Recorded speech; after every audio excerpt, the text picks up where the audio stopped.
Promised her that she asked me, I said, she challenged me. I said, it's going to be short. She said, well, how short is it going to be?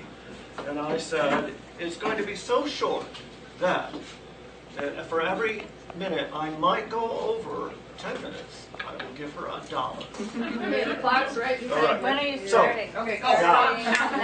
Now.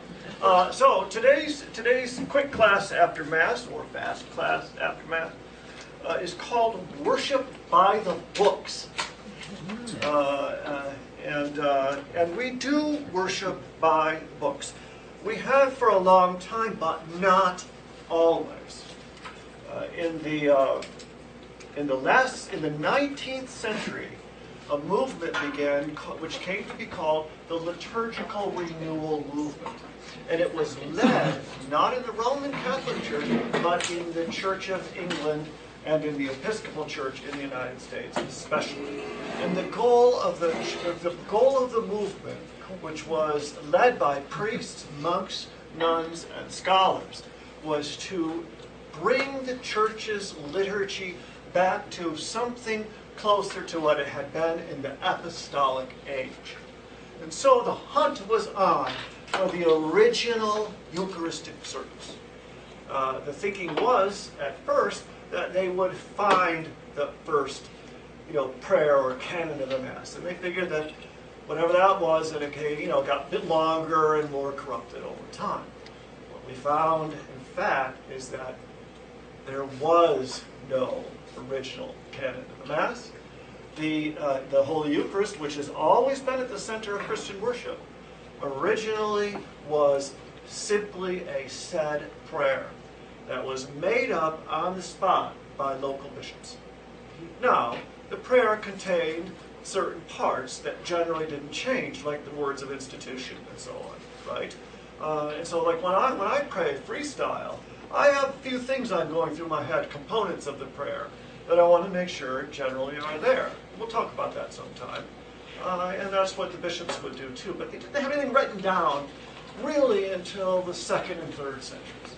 So the search for the lost liturgy was one that turned up the fact that there was really no liturgy to begin with, but there were certain principles by which the Eucharist and other worship of the church was structured, and that's how we have worked since then in that movement.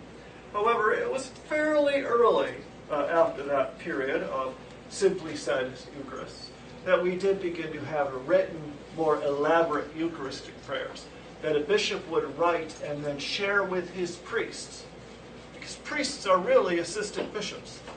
All priests are little bishops, and all bishops are big priests. In a way, we share in the same vocation. Unlike deacons, they have their own distinct vocation. But priests and deacons are sort of two sides of the same coin.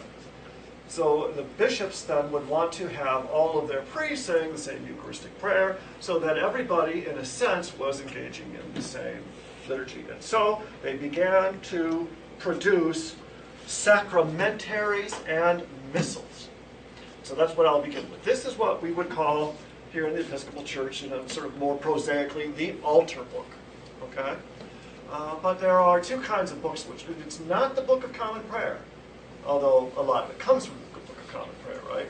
People who work with us realize pretty quickly that it's not in the same order when we get in here. But here are the canons of the Mass and the liturgies for morning and evening prayer with all the columns. They're all here. A sacramentary is a book that has all of the material for the sacraments only. A missal, some people call this a missal, it is not. Technically speaking, a missal is what we did use when we were using the 28 prayer book. The missal, like the 28 prayer book, has all of the readings included in it. This does not have Bible readings in it. Okay, so this is a missal. The Romans now, interestingly enough, at the time when we were switching from a missal to a sacramentary, they switched from a sacramentary to a missal. This is a modern Roman Canadian daily missal. And the nice thing about it is it has all the readings in the New Revised Standard, and their daily lectionary is the same as ours, because we copied it from them. Okay. we can get that service, right, if we look in the lectionary, if we look in our other service books, the book of occasional services, I'll pass that around. These are supplementary liturgical materials. And the book of lesser feasts and fasts. This is our Lives of the Saints. Okay, this is our Anglican answer to that. Okay, and then we can, for all of your minor feasts, your minor saints' days, we have all the readings and the prayers for those. If you want to say a mass in devotion to one of those saints, you use one of those. You will see these books used more in larger urban churches than we use them here. We only use them occasionally. Next book, the Evangeliary. This is what sometimes we call this, again, more prosaically, the gospel book. Appropriately, it's called the Evangeliary. It only contains the readings, the lectionary from the Gospels. Okay? From all 3 years and for all special days. This is what we process in I Read. This cover and its back are of very ancient and nearly universal design and acceptance through the church. We have on the front the symbols of the 4 evangelists as they are represented in the Apocalypse, St. John's Apocalypse, the book of Revelation. And in the middle we have Christ the King. And in the back we have something of Canterbury Anglican Orthodox type cross. And that's just the cover. The book is inside.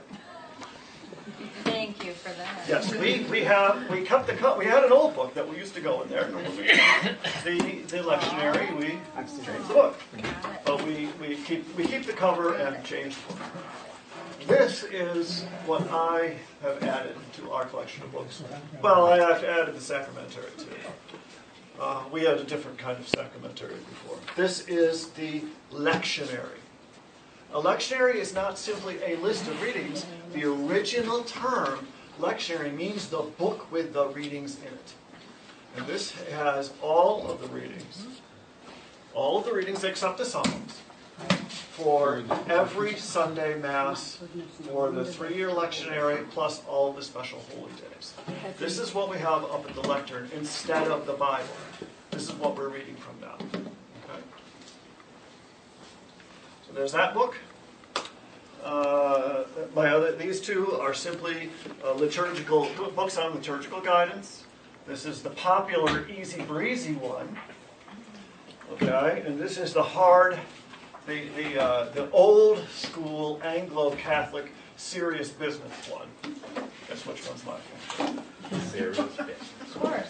Yes, but actually, practically speaking, though, this is what I use. It's my favorite one. This is the one I use. And then just prayer books. That's our gift to the church, in a way. Prayer book. This is the book of the Church of England. This is still their official prayer book. This is where it begins. Alma is familiar with this one. It's the 16. That's the 1611 prayer book, which is still their official prayer book. This is the first American prayer book, 1790 prayer book, obviously in reprint. The 1790 prayer book differs from the English book because in the 1790 prayer book, the Roman canon of the Mass has been restored. Whereas in the 1611 prayer book, it is not. It's Cranmer's Protestant Mass. And it's very different. It's very different. For one thing, there is no epiclesis. There's no place where the priest asks that God put his Holy Spirit into the bread and the wine. It's not in the English one, actually, but it's in ours. Okay, that's... Did I make it? I did. You did. We owe you money. You've got 3 minutes to spare. Well, now questions and answers. Here, I'd be happy to pass around a missal. It's one of my favorite little things because it's so useful for us. At the St. Paul's Cathedral, they use this because they say daily Mass there, and and that's NRSV, and that's something we know because we live on the border. We know that the Canadian book has the NRSV, whereas the American missal book has the NAB, the New American Bible, which we don't use. Yes? Why have all these books when you have the Bible, other than the order of the Mass, but you have the Bible with all the readings in it? Why do you need a lectionary? One of my jobs when I was the secretary at Peace Lutheran, every Friday afternoon before I left, I had to go into the sanctuary and mark all the readings out of the Bible, but not out of the lectionary. I mean, I knew how to find the lectionary online, but I had to go and mark all the places for whoever the reader was that Sunday. The answer is historical, first of all. Well, the practical answer is convenience, because it means that somebody doesn't have to do that. Okay? That's the short answer, and actually that's related to the long answer. The historical answer is, scribal work was expensive work. Not very many people could do it, and when they did do it, they had to use vellum and inks that were extremely expensive. Okay? And so you didn't use your Bible more than you really needed to. You treated that almost literally with kid gloves. The sacramentaries were used every day. And so you could have a shorter book, because it is a lot shorter than the actual Bible, right? You'd have a shorter book that could be changed easily as well. And they were changed. And back in the old days, when they would change something, they would actually just unsew the book, pull the leaves out, and put new leaves in and sew them back up again. And you wouldn't want to do that with a Bible. So it was that as now for convenience, but it was even more pressing in the past. Now we were using a Bible, but you know what we were doing instead of using a Bible, though? Really, what we were really doing, we weren't marking the Bible.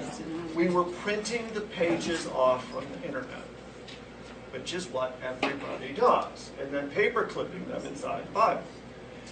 And my feeling about that was that this is something we're using in worship, and we're turning it into a disposable, and that just doesn't feel quite right. This is question and answer. This doesn't count. No. That didn't feel right to me. So it was not just about convenience for me, it was about reverence as well.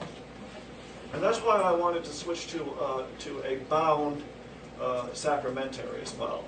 We did have one that was ring bound. That thing gave me a headache.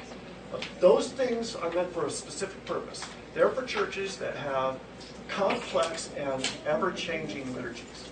So they can switch pages in and out, especially music directors can do that, right? But we don't do that. And I know why Carol bought the one that was ring bound, because they're a lot cheaper. They are cheaper. But this was worth it cost $200. Wow, it's expensive. This is Morocco leather. This is now that's buckram canvas. This is bound in Morocco. This is first quality paper, stitched binding, everything. It could last for 100 years.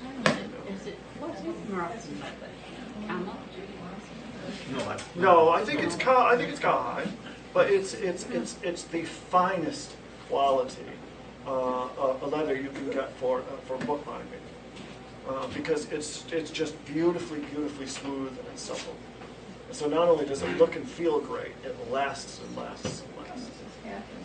But Morocco is usually used over a hardboard covering like this, as opposed to a floppy vinyl. That's usually just what we call split cowhide, or sometimes sheepskin. But this is split. This is cowhide, but it's tanned by Morocco, and Morocco leather is usually red. How come this is in part in Spanish? It is. Yeah, I said how come? Well, because we have Spanish congregations, and we have. They don't have their own books then. Oh, they have. There's a Spanish Book of Common Prayer. Well, I would not. Which I heard is doubting that. awesome. I'm just wondering why his combination in this. Because we don't sell a lot of those, and it just makes it more economical to bind them together. It's just easier, We don't sell enough of either one kind of those anyway, and obviously, as you know, the more of something you can sell, the lower the price you could give it. So I think it's just to boost the sale numbers, really. There is an approved Spanish translation of the prayer book. I've heard that it is a suboptimal translation. There is also suboptimal, not so good. Not so good. Okay. Yeah. Native Spanish-speaking people say it's not good Spanish. Also, there is whereas the English in the prayer book is very good. It's modern. It's very good though. There's also a Latin book of common prayer, believe it or not. And you can get these things in Latin. Now, I'm not into that, but believe it or not, we have churches that have masses in Latin. Yeah, I leave Thursday. I've been to them. A 12-day working trip. That's when you really need the bells. You're only going to, not just bells, but so much You gotta incense. keep up with them. I don't know what they're So saying. much incense you can't see the altar. You know. Yeah. I like incense. To a I always have. Catholic church in Louisiana that was Spanish. Yeah. It was the young girl's 15th birthday celebration. And then, again, at my great-grandmother's, I could follow incense. the service when the bells started I don't know. ringing, but I couldn't understand one word that they said. Guess what? That is a big part of why in the traditional celebration of the Mass. We have bells, candles, and incense, and processions, and all of that. Because even if you did not know Latin, you could watch it, and you could follow it along. And that's why they did it that way. And you know, it's interesting. It's interesting. I was reading a book about male spirituality by Richard Rohr. Some of you probably heard of him. He's a Franciscan monk, Roland Franciscan, and he was talking about worship along the way in this book. It's called Adam's Return. So it's a new book, and I think it's very, very good. And he says, you know, one of the things that women have brought to the church and to the worship is a certain kind of intimacy in the liturgy that wasn't always there before. And this has been manifest in bringing down the altars into the middle of the churches and deformalizing the liturgy and making it sort of very inclusive and open and welcoming. And one of the things what we didn't realize when we were doing that is that men frequently do not respond well to that. They just don't. They feel bored by it. They feel alienated by it. You know, the less formal. Now, not every man, but a lot of men, especially men who are coming in. But the more formal liturgical style is something that appeals more commonly to a male spirituality. And I wonder sometimes if we haven't sort of helped to make men an endangered species more in the church in some of the things that we've done liturgically. Church of England just started ordaining. They just did. Yeah. Yeah, they just did. They just did. But I don't know. You know, I don't know if it's about. I don't think it's so much about who we ordain. I think it's a lot about though how we style the worship. You know, and I will tell you. You know, when I first went to the cathedral the first time, if it had been an open arms, embracing, huggy, lovey-dovey kind of service, I would never have come back. I would have left, and that would have been. On the line. Yeah. And the sad thing is that people would have done that, trying to make me feel welcome. You know, and they would have just. I would have been terrified, actually. Run away. You know, run away. We're at James's wedding in that old church down there, and that's very. Oh, St. John's. Yeah. That's one of the churches that does Latin masses from time to time. Oh, I looked at their prayer book, which had to be 1928 or something. It is 1928. Yeah, because it was all in parts and pieces, and I'm like, oh, I've never done this. But having said that, everything is so far to the back, and you just see the priest scurrying around. I mean, it's like watching a little play or something. And so to the end that you at least bring the altar forward so that people are semi-involved. Part of it. You know? Yeah. It was really kind of funny. You know, Well, I liked that- it the that other is way what- myself. Huh? Push I back. liked it against the wall. Well, that church, what I like to do, I like to do it for a season now and then. You know, Yeah, it doesn't, that's fine. I mean, it's nice to have both, but my Yeah. point is it just, in that church, you were not a part of that service. no. You were an But you know observer what? in that. That's what the people, that's what they want. The people want. And they can afford it because they have a nice party. No, that's, oh, and that brings Yeah. the church under God. Yeah. I know it does. Oh my gosh, that does. That was, that, for them and for Central Methodist Church, that was a boom. In case you don't know, this church is right next to Comerica. Yeah, St. John's. If you need help. It's on Route 75 and Woodward. I've only been to the cathedral there. Well, St. John's is older than the cathedral, it's before the cathedral. And then next to it is Central Methodist. And both of those churches own chunks of the Comerica parking lot. Okay. So they get very generous lease payments from the city. St. Paul's. When we pulled in, the lady said, "Are you going to church?" And Oh, Lisa told whatever us. the other one was. They all tried that. So that'll have to be lit. And they had the strips that they're doing and all that Where's stuff. the Methodist church? All right, so that's worship by the book, by the books. You know what I think about to answer your question?